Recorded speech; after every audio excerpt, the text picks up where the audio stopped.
You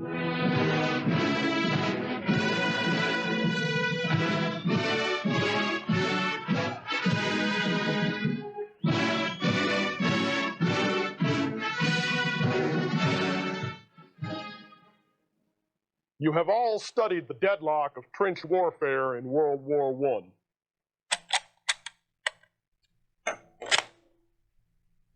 You have also learned that there are three major categories of solutions to the deadlock: technical, tactical, and strategic.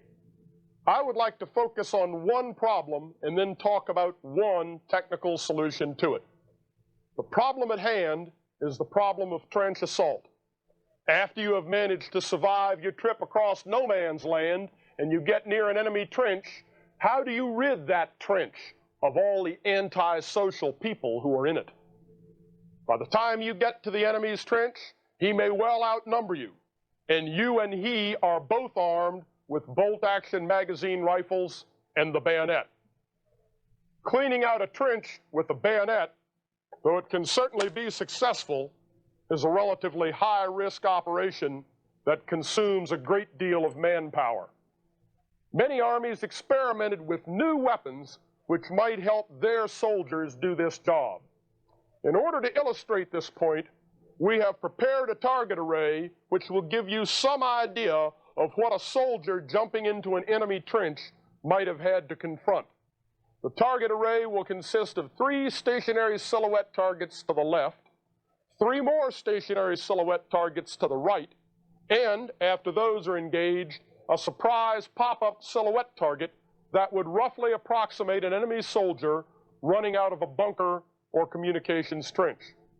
As we engage this target array with various weapons, you should look at the advantages and disadvantages of each weapon going through the same target run.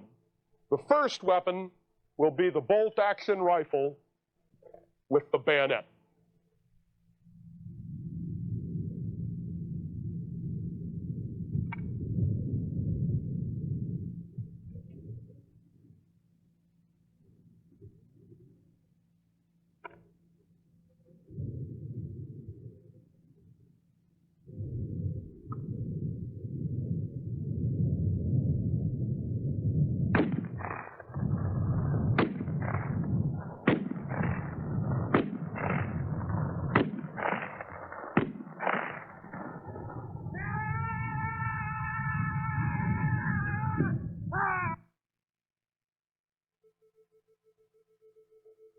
The obvious problem with the bolt-action rifle is the long period of time between shots.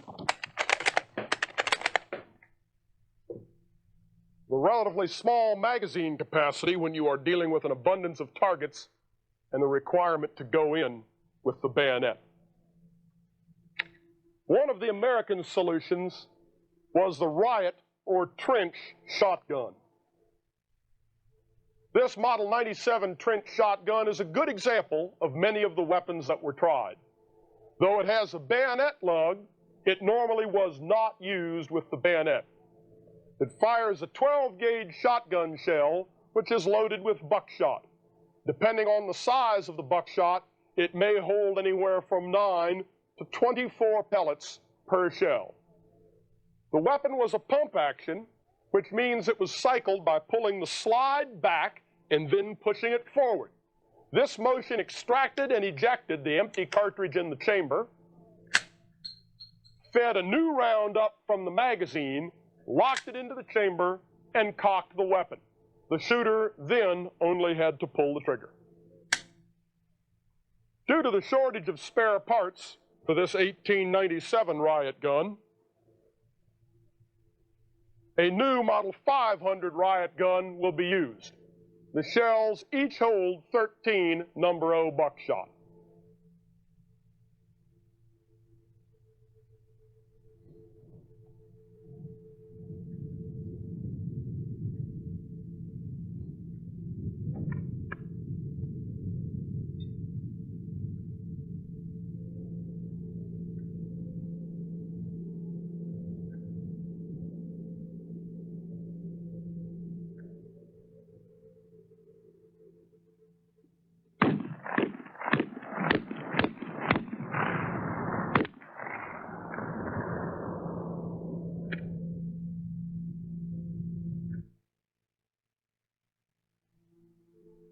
One of the major problems with the shotgun is quite obvious.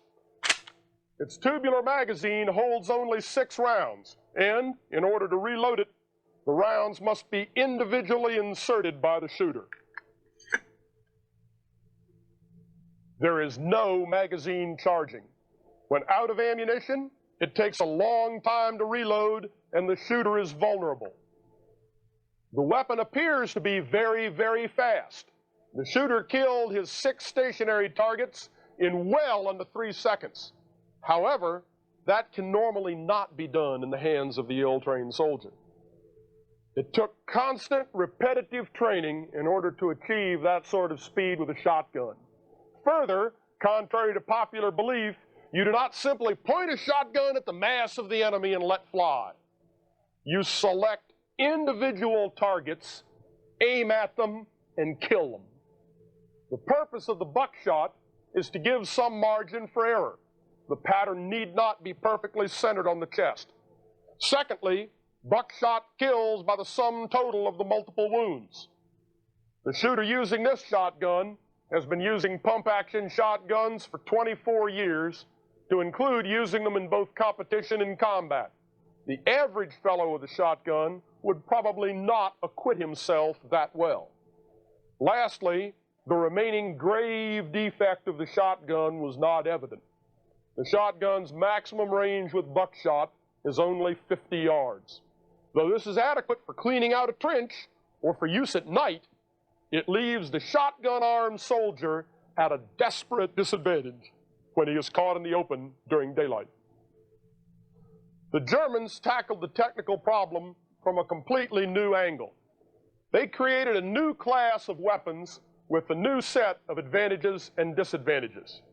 In order to gain long combat range with good terminal effect, a strong weapon, the bolt action, firing a powerful cartridge, was needed.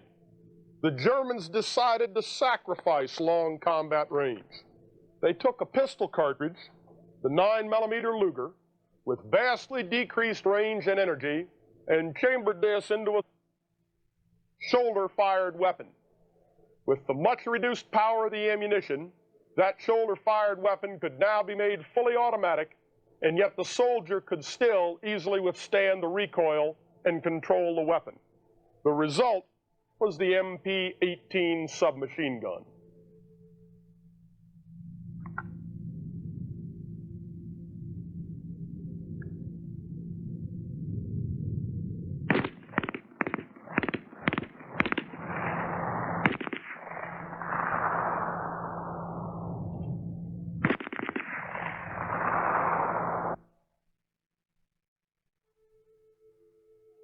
You can see that the shooter of the submachine gun tackled his targets in only 5 seconds and still had ammunition for an 8th surprise target.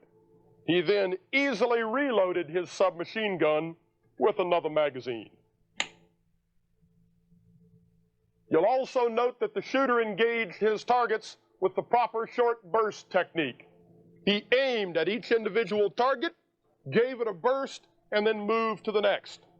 The submachine gun kills by firing a group on the target, much like the shotgun fires a pattern of buckshot. This group gives the shooter some margin for error and still assures adequate target hits. Contrary to what Hollywood would have you believe, the continuous spray is simply not effective with any weapon short of a water-cooled machine gun. As an example here, let us suppose that our submachine gun shooter was faced with 6 targets at double arm interval. This would give him a linear target width of 30 feet. He only has 32 rounds in the magazine, so he would have to have his sweeping motion perfectly in tune with the cyclic rate of fire of the weapon, and I suppose with the Zen harmony of the universe, in order to evenly space his bullets along that linear target. Hopefully, the spacing and the harmony would be such that a bullet would land on the breastbone of each of the 6 targets. Give me a break. The submachine gun is also important as an example of a design trade-off. It was a conscious attempt by the designers to satisfy a problem with the weapon that gives up advantage in one of the components of firepower in order to gain advantage in another component. On the chart, it looks something like this. Note the bolt action, which you have seen before, is our baseline weapon with a volume of fire of 14 rounds per minute and battle sight and adjust sight range going out to 1,000 yards. Remember that at close range, where the requirement for sight picture is somewhat less, the bolt action volume of fire could go up to 20 rounds per minute. The shotgun, which looked so good in that film clip, all of a sudden doesn't look so good here. Its range is only 50 yards, and its volume of fire is actually quite low. The problem here is the reloading of the magazine. Though it is lightning fast while ammunition is in the weapon, once it is emptied, it then becomes deathly slow. The submachine gun seems to be a good blend. Its maximum range, though short, at least does not leave the shooter totally naked and helpless. As long as his movement is covered by bolt-action magazine rifles and machine guns, he can still move across open ground and protect himself at some reasonable range before he gets to the enemy trench. At the close range, his high volume of fire, which is all controllable fire, then becomes the overriding factor. I'd like to emphasize again that it is controllable fire. The submachine gun fires a pistol cartridge in a heavy shoulder-fired weapon, and the bursts can be directed without problem from the recoil. If the weapon was chambered for a more powerful cartridge, the recoil would drive the weapon up and away from the target and would limit its usefulness severely. The submachine gun became an essential element in the total German combined solution that we now know as German storm or German infiltration assault tactics. You'll study the results of the offensives using these tactics when you study World War I. Remember that the submachine gun, backed up with rifles and a new quasi-portable water-cooled machine gun, were the backbone of these tactics. The German platoon was organized around these weapons.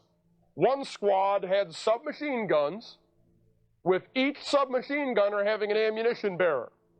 Two squads had Mauser bolt-action rifles, and one squad had the 08-15 Maxim machine gun.